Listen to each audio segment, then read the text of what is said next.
Diary of a Wimpy Kid, Big Shot, by JeffKinney, Part 2, page 40 to 58. No offense to Mum or anything, but she's terrible at picking out snacks. She always buys healthy stuff that tastes awful, and she won't buy any new snacks until we've eaten all the old ones. So lately I've been having my best friend Rowley over for tasting parties to help me clear space in the cabinets. When we got to the grocery store today, I split off from Mum, then loaded up the trolley with a bunch of my favourites. Then I grabbed a few healthy items just to make Mum happy. But it turns out my idea of health food isn't the same as Mum's. When we met up again, she went over each item I picked out and explained why it wasn't good for me. She held up a bottle of fruit juice, which I thought was a pretty solid choice on my part, but Mum said it was full of sugar and there wasn't any nutrition value to it. I told Mum she was wrong because there was a picture of tons of different fruits right there on the bottle.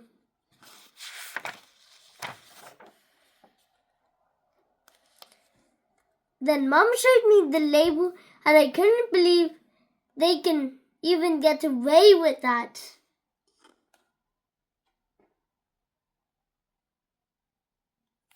Mum said that if you really want to know what's in the food you buy, you have to read the list of ingredients. And she told me the cans of Chef Mariana pasta I had in the trolley were full of all sorts of chemicals.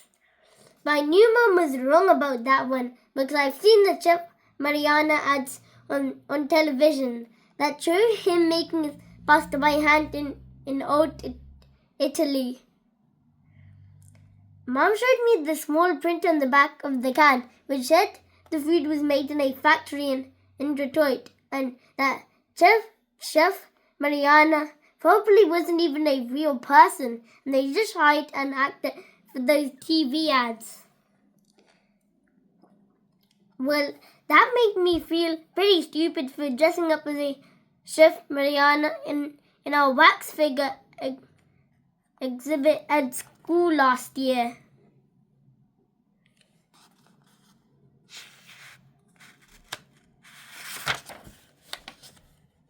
Then I started to wonder if Rotten Rudy was a real person, because those Rotten Rudy TV ads scared me into drinking a gallon of milk every day. Mum said food companies are really clever about slipping the advertising into places you wouldn't expect, which made me think about the posters that are up in our hallways at school.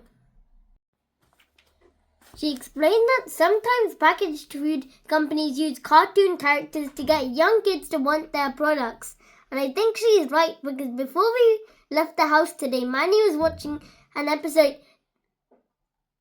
of The Marples where Munchy Marple was chowing down a bowl of Rock Candy Crunch cereal.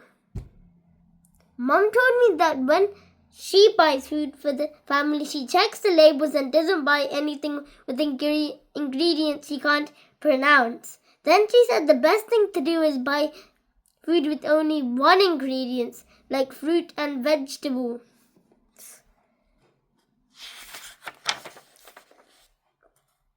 Well, I don't know if it's just my generation, but it's a little hard for a little kid like me to eat something that isn't wrapped in cellophane or it doesn't come in a cardboard box. In fact, if chocolate bars grew in the ground, I'll bet I wouldn't touch them. But if the people who set fruit and vegetables want to get kids eating that stuff, they're gonna need to step up their advertising game. Tuesday.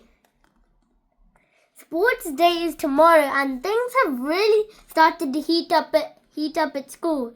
Mrs. Bosch has been making everyone in our homeroom get to class half an hour early so we have extra time to put together our strategy, and she's been getting paranoid about what the other classrooms are doing to prepare. So today she sent Ladavian Mills up into the ceiling so he could spy on Mr. Drew's homeroom next door. But turns out that ceiling tiles aren't strong enough to hold a person's weight.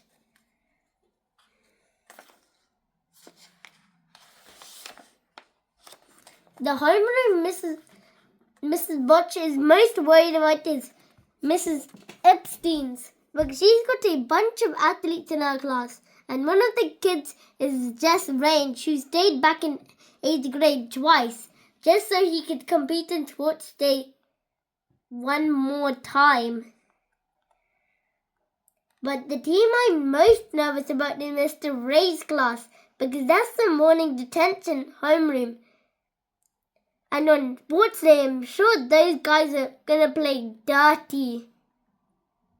To make matters worse, we found out we're going to be competing with grown-ups in this thing. The janitors went to the vice principal and said they wanted to put together their own team because they deserve a day off just as much as us students.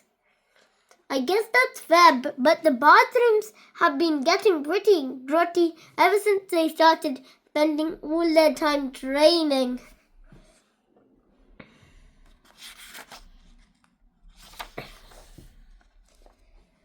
And now the lunch ladies are getting in on the act, so the cafeteria has basically turned into a gymnasium. The homeroom teachers are getting pretty spooked. They've started trading kids to improve their team's chances. Mr. Esper sent the fastest girl in our school, Ava Hollis, to Mrs. Joy's class, and he got Thomas Geff, who's apparently a specialist in the sponge toss. All his trading has got Mrs. Bosch thinking about making some moves of her own. She even gave me the job of scouting kids from some of the other homerooms to see who we should recruit for our team.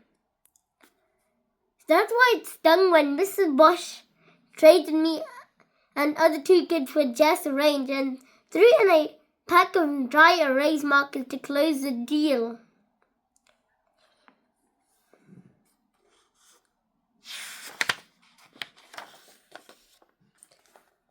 Thursday. Yesterday was sports day at school, and it started off with some controversy. Before the first bell, Mr. Rowe gave Jess Range detention just so he could steal Jess for his team. That meant Mr. Ray's team was totally stacked, and the rest of us didn't stand a chance.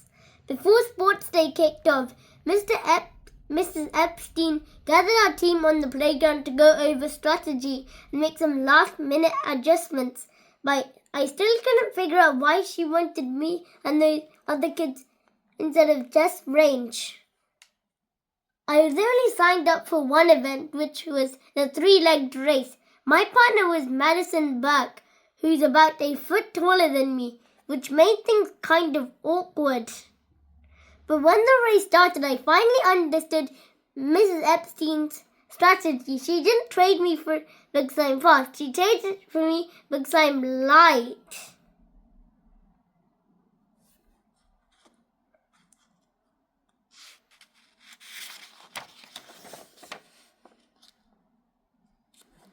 Me and Madison took first place and our team was off to a good start. But we had a big setback a few minutes later when Marcelo Romero twisted an ankle in the sack race.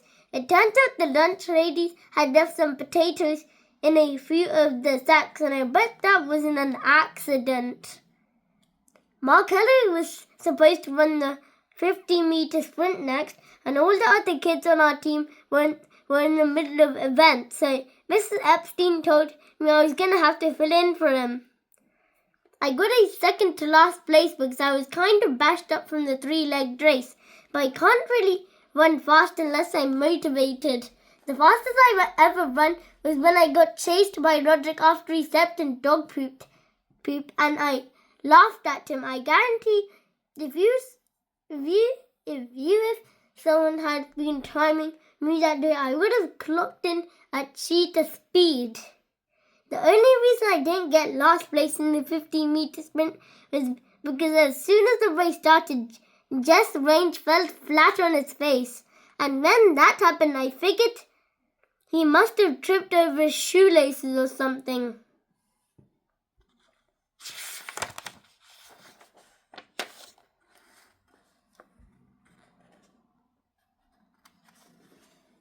But it turns out he got paid to take a dive, and no one would have found out if Vice Principal Roy hadn't caught him red-handed after the race, accepting his payment behind the school. Jess didn't want to get suspended, so he gave up the kids who were in on the betting scheme, and those guys had a whole gambling operation running out of the media room on the second floor. The rest of Mr. Ray's team was cheating too, but that didn't surprise anyone. Those kids stored their water balloons in the cafeteria freezer, and the only reason they got caught is because George Ralston knocked Mikey Ardella out cold with a bad throw in the balloon toss. Mrs. Bosch's team won beanbag bingo, and that put them ahead in the standings for a while. But then Mr. Choi's team had back-to-back victories in the water bucket relay and the sponge toss, so then they took the lead.